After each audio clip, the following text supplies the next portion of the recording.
Hey everyone! Welcome back to the channel.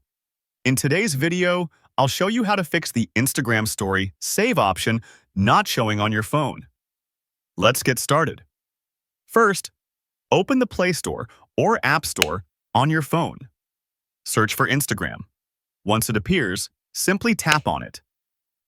If you see the update button instead of open, tap it. Instagram recently moved a few options around, so updating usually fixes this problem instantly. If you've already shared your story, you can still save it. Open the Instagram app. Tap on your story. Tap three dots at the bottom right. Select Save. You can save it either as a photo or a video, depending on what you posted. You can also save your story while creating it. Open the Instagram app. Tap on plus icon under your story to upload a video or take a photo. Take a photo with Instagram camera.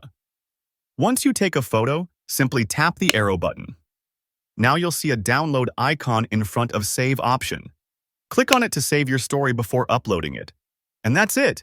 If this helped, don't forget to like, subscribe, and hit the bell icon for more quick fixes.